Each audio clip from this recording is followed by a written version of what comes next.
Hello and welcome to Live Now. I'm Kennan. I'm Nick. And today we're talking about cars that are live now on Cars and Bids. Before we get going, we have some big news. Cars and Bids has an app. That we do. If you go to the Apple App Store right now on your iPhone or iOS device, you can download the Cars and Bids app, get push notifications, all sorts of fun things. Kennan, have you downloaded the app? Of course I have. I have it set for E39 M5 notifications, God's chariot. So anytime one goes live on the site, my phone tells me. If you want to be like Kennan or any other cool person, go to the App Store or click the link in the description below to download the Cars and Bids app right now. Filippo's out of town this week, so thank you for joining us, Nick. With me. And today we're going to start by talking about two cars that we discussed last week. And I'm going to begin with this, the 1998 Renault Spyder. Now, we talked about this car a lot last week because it's so cool and insane, and it sold for $62,500. Yeah. Now, that's a big deal because these cars just don't transact. I had no idea what this thing was worth, but now we know. And I still think for $62,500, that is an insanely cool car. It was a really fun auction to watch. We all had a group thread going and we're like, hey, I think this is going to go cheap. And it went into overtime and it had 73 bids and it was just like one. And then it was like, okay, now it's not cheap. Okay, now it's kind of spendy. Okay, now it's real money for a car that's not like super practical. Right, and it just kept on going. It deserves it. I mean, it's super cool for 62. You can't find something more unique. A lot of views too. 47,539 people looked up someone, and not a surprise. I mean, just look at it. But good to know. I would still like to have one of these at some stage for a little bit. I think it would be really fun. But nice result on that one. Really thrilled to see it. The next car I want to talk about pertains to you because a friend of yours actually owned this thing, and I did a video on it. The Defender 130. So this one was a big deal because LS3 V8 swap. Have you driven this thing? I haven't actually, and he offered to let me drive it, but at that time it had already gone live, and I was like, I don't want to. I don't want to jeopardize the auction. But Trent's a great guy, and like the exact kind of seller you want because he's had like 3, 4, 5 different Defenders. Clearly, you can tell by the build. It wasn't one where he cut any corners, but. What a cool car. And it's another car that's a little hard to define a market for once you've gone this level of customized, but I think that's a phenomenal result there for that. He called me and his wife on speakerphone as it was going live. You know, if you've never sold a car before, it's very stressful. Scary, yeah. And I was just sort of comforting him, but the bids kept going up and up and up. And like, it was like, okay, this guy's bidding. And like, it was super fun to watch, but he's very happy with it. The car's already been picked up. And, awesome.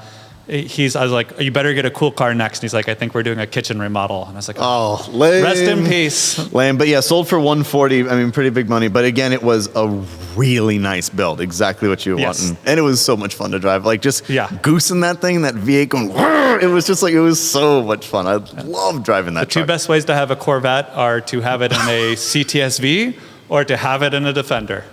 Yeah, that is so true. Okay, but moving on to the cars that are live currently, I want to start with one of your cars, and you're very well versed with this one, so take it away, Nick. Well, anytime you put a significant amount of your entire net worth in one car, you watch the market like a hawk. So I'm always excited to see these transact. This one's gorgeous. Now, normally I'm not a big black car guy because I'm just too OCD about keeping it clean, but I love the finish on the wheels here. This just looks so sinister. Yes. And black is what you think of when you think of like the Batman type vibe to it.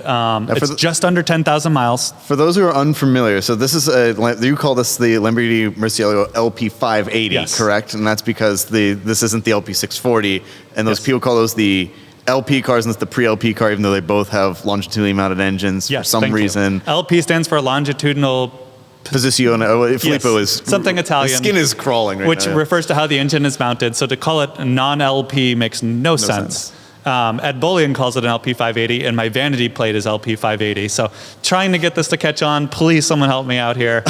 But regardless, but anyway, back to this one. Great car, like just under 10,000 miles. So it's kind of an interesting time to both sell and buy. But very gorgeous spec. I think it's aged wonderfully. I normally don't like tinted tails, but these are subtle enough that I think it's livable. He's got the bat wings up in the photos. I think the pictures are really great. Mm-hmm. It's got the yellow piping inside, which is just enough flair to make it interesting. I think this is just such a cool car. It is. And I still think, we'll see what this one goes for. The eager Mercies, especially the LP580s, are such a tremendous value. I am really curious to see where this one ends up, but this one seems very nice. It's a tremendous value, and as you'll hear on the podcast, There's a lot of conversion kits that are almost on the market or just starting to be on the market that could impact the values, because you will then have options if you ever want to convert it, versus up until recently, you had to sort of live with the e-gear whether you liked it or not. And what's like a manual LP580 go for these days? Like an early manual car, they're big money. 500, yeah, so give or take. Yeah, I mean, and I think to your point, that's why the e-gears have remained so suppressed, is because there has been no option to convert it. It's really difficult. But as any e-gear will tell you, and partly to justify their own decisions, e-gear is actually pretty enjoyable, especially on the Murcielago. It's different than the Gallardos. They refined it some. They made it better. It's actually you have to shift. There is an automatic mode technically. It takes like 15 seconds to even get into it. It's so bad. It makes you you have to be engaged with the car. It is cool. And it is fun. You do work with it, but you learn how to exactly when you pull the pedal, when you need to blip the downshifts, and you're right. You still have to work. And I think that's honestly, it is part of the appeal. Your car is like pleasurable to drive. I love driving the Murci. So, but nonetheless, somebody hopefully will get a chance to take this one home on Cars and Bids. We'll certainly see. Keeping with the theme of exotics, so this one's a little bit weird. It's one of mine.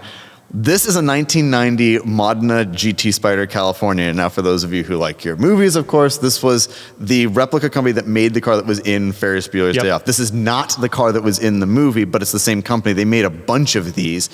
And I think it's so cool. It looks pretty convincing from certain angles. Like if I saw it driving down the road and didn't get a chance to really look at it, I'd be like, I just saw a Cal Spyder just driving around.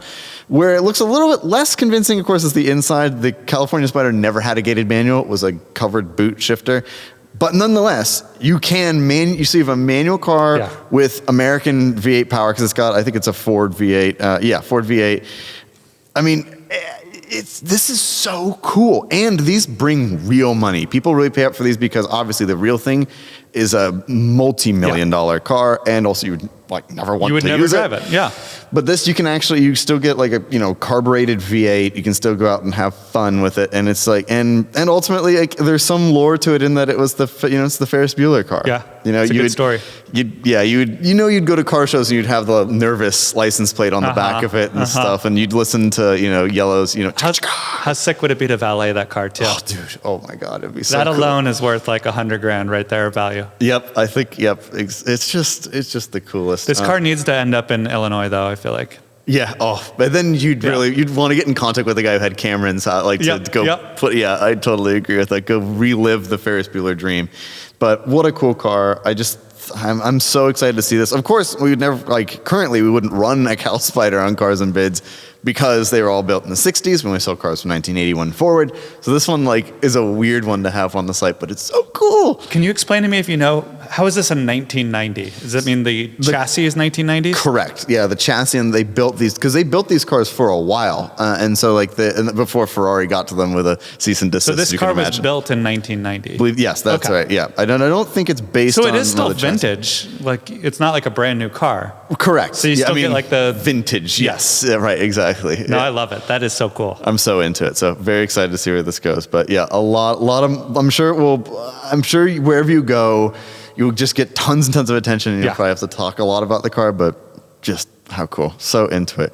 Let's go to another one that's a little bit more under the radar. This is one of your picks. So you are Mr. Audi. Yes. You have been Mr. Audi the entire time I've known you. You've gotten some interesting stuff recently, but tell us about the RS5. Well, the big thing is it's sprint blue. Yeah. And what I learned the other day was, Nogaro blue. Before it was Nogaro blue, it was Audi Sport Blue or Audi RS blue. But Audi has always had this very special blue color, and it became rarer and rarer. So you had to custom order this. This was an Audi exclusive option, which means you're almost never going to run into someone that has a sprint blue RS5. It is the color. To me, I'm buying this solely based on color. But the RS5, I think, is so slept on. It is beautiful. The A5 in general was gorgeous, but then the RS5 just added the fenders flare out a little bit. The wheels are perfect. It is it's undeniably good looking. It's a pretty good value. It's got the R8 motor in it, the V8 R8 motor, but the FSI, the one you want. It sounds good. There's really nothing to fault for it. And I think I would almost rather have this than an R8 Cabriolet. And sorry to our friend Sam, who's probably hearing that and disagreeing with me. Well, but Sam should be making some different decisions about cars anyway. But yeah, this one's like really highly equipped too. In addition to the color, it has like a bunch of like really great stuff. Black optic, of course, which is like obligatory with those cars. Driver assist, comfort package, blah blah blah blah blah. And it's got it's like relatively decent miles, 57,000 miles, not crazy. Yeah. I agree. I think they are so cool, and that engine is one of the all-time great V8s. Is absolutely an enthusiast spec there. So whoever ordered this like really knew their stuff and got a fun weekend cruiser. Yeah, so into it. Very curious to see where it ends up. The next car I want to talk about, sticking with German cars, is this. So this is an F90 M5. I always, you know me, I like to always bring up an M5 whenever I can. Yeah. But not an E39, the F90. So this is the one, they brought all-wheel drive to the M5 platform for the first time. Largely the same engine as its predecessor. But the thing about these cars that's fascinating is like they are depreciating fast now. These cars can be had, we've sold a number of F90 M5s relatively recently. I mean, look, 55 grand for a blue one. This one was a CS, it's a little bit different, but 55 again, 47.5, 50. I mean, they're becoming serious values, and this is largely a really new car. And so you get all the modern tech, you can still get the warranty still applies in most cases. This is and it's ballistically fast. I bet. And so like this is a very compelling car, especially because the new one is so heavy and people really complain about that. This one, like they worked some magic with these cars and they actually weigh less than its predecessor, the F10 M5. So this is, I think I'd way rather for 55 or whatever have this than the car that replaces it, honestly. It's a shame that sedans are kind of dying off, but the swan song of sedans like this car are really special in terms of the amount of power you can glob into a car that can still take the kids anywhere and fit some golf clubs and do anything. 600 horsepower. Yes. And 553 foot-pounds of torque. And all-wheel drive. Like, you live in the Midwest, you can drive this thing. Take the kids to school in the snow. As an Audi guy, that's been our value prop forever. Big sedan with all-wheel drive. Anymore. Yeah. Yeah, I think it's such it just represents really great value. And again, good options on this one too. Yeah. But it even has carbon ceramic brakes. And that is the use case for cars and bids, especially. If you can find a rare spec or something that exactly checks the boxes, there's no better place to go than somewhere like this where you can shop nationally and have a smooth transaction. If you're looking for a run-of-the-mill spec, you can probably find that locally, but a special car like this is something you gotta cast a wide net for. Definitely. Really curious to see where this one ends up. Now, there are two I'm going to cover in very quick succession, but I think it's wild that we have them both. So we currently have a Ferrari 296 GTS, 1,800 miles, virtually brand new. And we also have the car that it technically replaced, which is the F8 Tributo. We have both of them live on Cars and Bids right now, which I mentioned it briefly last week, but I freak out that we have these kind of cars on the site at all. When we started, it was like, if we were to get like a tip frog, a 360 F1, like we would have lost our mind. But now like we get stuff like this regularly. Sorry to our producer who has a tip frog. But we like freak out. It's crazy to me, and both these cars are extremely desirable, very highly spec'd. The 296 in particular not only has the sports seats, but it's finished like exactly like Rosso Corsa. A lot of like really good options. I think it was like $30,000, or it was 50 something, it's almost $60,000 in options. And the F8 also very nicely spec. The wheels I'm like kind of weirded out by a little bit admittedly, but again, very nicely optioned and 8,800 miles, still very much a new car. And it's cool to just have like that little chunk of Ferrari history alive at the same time, I think. Cool. I mean, 2023, you're practically buying new, but you don't have to go through all the hoops that Ferrari makes you do to buy a new car. So. No, exactly. You can buy this and it's in your driveway. Yeah. You don't, and also you then didn't have to spend you didn't have to buy a Roma to get this. And you're not taking a hit on depreciation necessarily, or at the very least you're paying a market appropriate price instead of what the dealer thinks the market appropriate price is. So that's a no-brainer to me. Yeah, totally. So excited to see both of these. And now we come to our last car, which is one of yours. Oh, yeah. A little bit more down to earth. We've talked a lot about it, some exotic metal. Nick, 1994 Range Rover County long wheelbase. Yeah. So I had a P38 that hopefully you saw on this channel. The Range Rover Classic came right before it, but it's largely the same car with like a different body. I think this car's the better looking one. Like it's good. Such a cool look, very boxy, very masculine. It looks like you're about to go hunting or do something important in the UK. This one has a Beautiful paint job on it. So what's the name of the much color? like my Borrego edition was special because it was yellow. This one, it starts with a C. Mosswood green. Mosswood green, thank you. Yeah. That does not start with the C. But gorgeous spec. They also did a V8 swap to a 4.8. I don't know a ton about this particular motor, other than it must have enhanced the reliability somewhat, otherwise you wouldn't have done it. So it's had a good deal of work done. It's a beautiful spec. Also inside, a lot of these cars that you do find now, the interior looks every bit of its age. Not so with this car. It looks brand new. I mean, This one looks nice. Unbelievable. I agree with you. I think it's one of the, it just looks so right. It just looks right everywhere. In the city, on the farm, and it just looks right everywhere. And this one does seem very nicely preserved. Now, of course, these cars are notoriously unreliable, but people like you are not afraid of such things. Well, once you've engine swapped it and just replaced every panel, then it's pretty reliable. And it looks like this guy has done quite a lot of work. Yeah, this one looks nice, very nicely presented as well. I mean, the condition based on the pictures is really tells the story here. But I too, actually, I gave this one to you, but I had it on my list as well. Yeah. I think it is so. I'm not much of a Range Rover guy necessarily, but I just think, look at that. I just picture this on a 993 turbo in a garage and think, oh, you won the mid-90s right here. Yes, you did. That's 90s taste. Yes. Maybe you have a 550 in silver tucked away, but you don't talk about that one because that would be gauche. Yeah, exactly. But we're subtle. How cool. Love that. Well, those are the cars that are currently live now on Cars and Bids. And if you've been in the market for one, head to carsandbids.com where you can bid on any of those or sell your enthusiast car live on the site. Thank you all so much for watching. Thank you for being here, Nick. I really appreciate it. Thanks for having me. All right, cool. We'll talk to you guys in the next one. Goodbye. Goodbye. That's my line.